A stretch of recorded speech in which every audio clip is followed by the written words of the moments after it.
Asisten baru. Pagi menjelang, Ipana sudah siap dengan setelan kerjanya. Namun hari ini ia akan menggunakan motor sehingga celana hitam panjang melekat pada tubuhnya yang indah. Fajri semakin sewot ketika melihat pakaian Ipana. Ingin rasanya ia menjual kembali motor itu agar jantungnya bisa lebih sehat. Sudahlah bang, biarkan Dede menikmati masa mudanya. Jangan karena dia CEO kita menentang semua keinginannya sayang, ucap Fajira. Abang khawatir bunda, ucap Fajri menghela napasnya. Bunda paham sayang, tapi bukankah kemarin kamu sudah melihat bagaimana Ipana mengendarai motornya? Tanya Fajira lembut. Kemarin itu Dede bawa anak-anak bunda, gak mungkin Dede bawa motornya kencang, keluh Fajri. Sudah, biarkan dia berekspresi sayang, bukannya kamu yang mengajarkan Dede otomotif dari kecil? Tanya Fajira. Fajri hanya bisa menghela napas. Bagaimanapun ia tetap mencemaskan adik kecilnya itu. Fajri melepas kepergian Ipana sambil memanjatkan doa agar adik dan keluarga senantiasa diberi keselamatan. Di atas motor, Ipana bernyanyi sambil mengendarai kuda besi itu.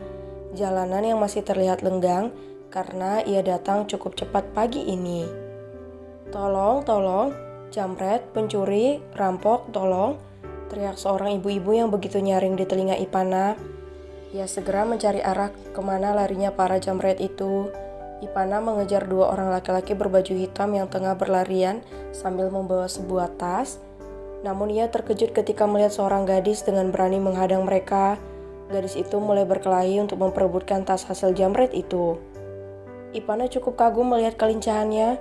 Lama mereka bertarung, gadis itu sudah terlihat kewalahan untuk menghajar mereka.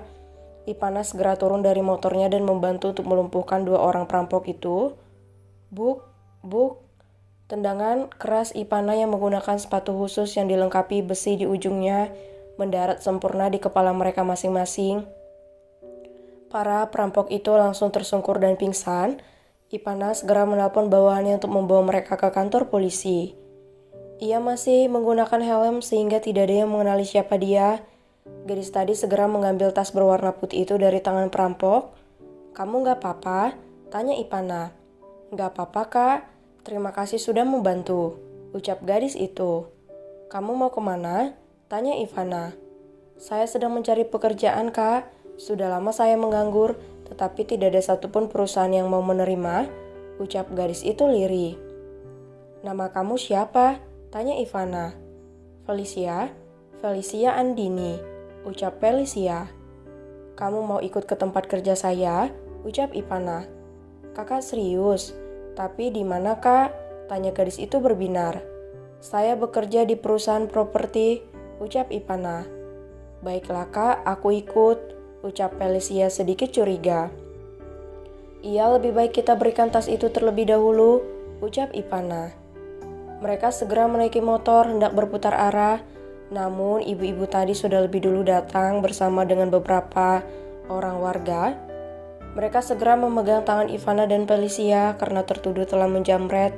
Ivana hanya terdiam sambil mendengar ocehan mereka. Lepas, bentak Ivana yang sudah jengah. Dasar kau perempuan, apa tidak cukup uang yang kau miliki? Motor kau bagus, apa itu hasil rampasan juga? Bentak warga. Ipana menatap geram semua orang yang ada di sana, sementara Felicia sudah berkuar-kuar untuk membela diri. Lepas, bentak Ipana sambil mengempaskan tangannya yang sudah dicengkram oleh bapak-bapak tadi hingga terlepas.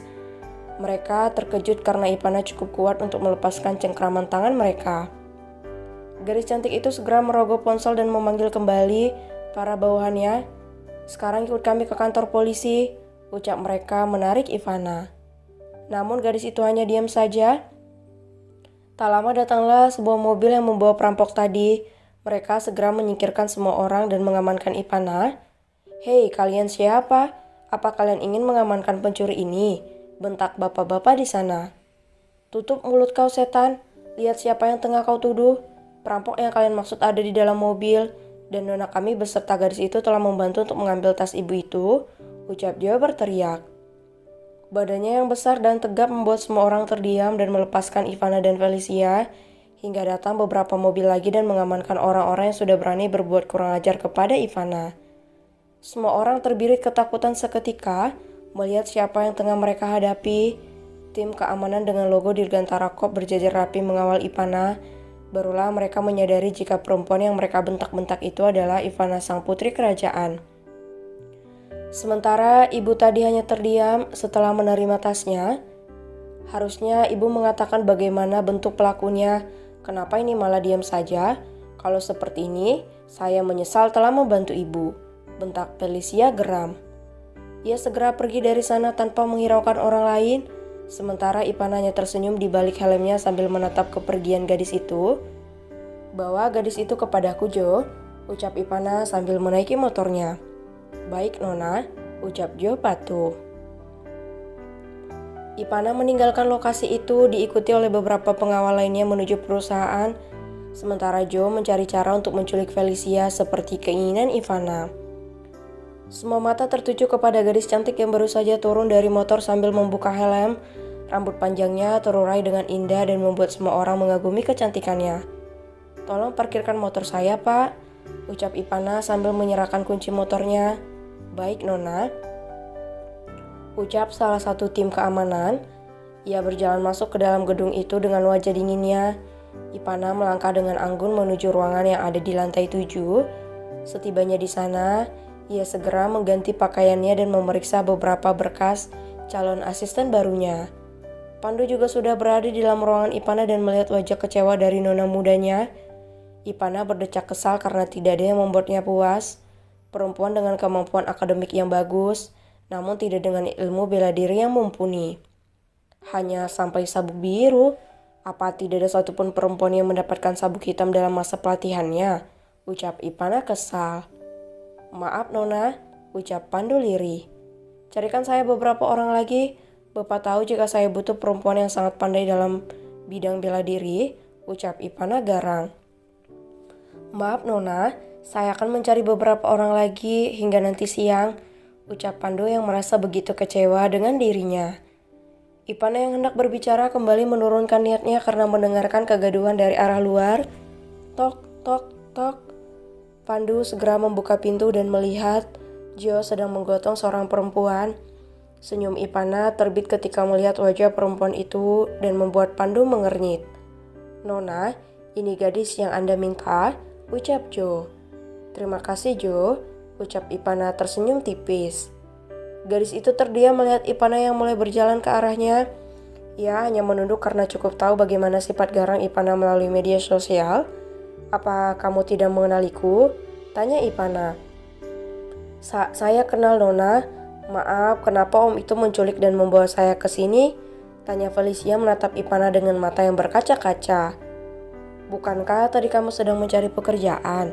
Aku menawarkannya untukmu, tapi kamu malah kabur begitu saja, ucap Ivana tersenyum tipis. Maaf, Nona, kita belum pernah bertemu sebelumnya. Bagaimana Anda bisa tahu? Ucap Felicia gugup. Kamu lihat helm itu, perintah Ivana. Felicia menatap helm yang dimaksud. Ia kenal dengan benda itu. Matanya seketika membola dengan tubuh yang perlahan gemeteran karena menerka apa yang tengah dibicarakan oleh nona muda ini. Itu saya, mana CV kamu? Tanya Ivana. Ini, Nona, ucap Jo menyerah map yang sudah ia pegang sedari tadi. Ivana melihat isi map itu.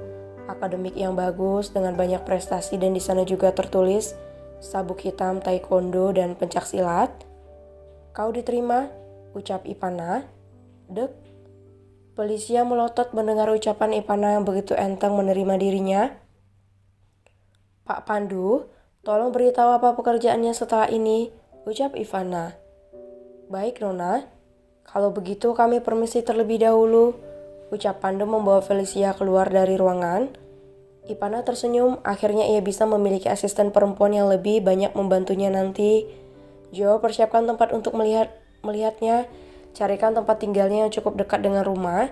Pastikan latar belakangnya, ucap Ivana tegas. Baik, Nona, malam ini akan saya serahkan langsung kepada Anda, ucap Jo. Terima kasih, silakan, ucap Ivana tersenyum manis.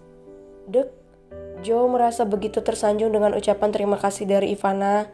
Ini pertama kalinya yang merasakan betapa hangatnya senyuman itu. Sama-sama, Nona, jangan sungkan. Kalau begitu saya permisi, ucap Jo perlahan keluar dari ruangan itu. Ipana kembali menyelesaikan pekerjaannya pagi ini sebelum mengikuti agenda rapat dengan rekan bisnisnya yang lain.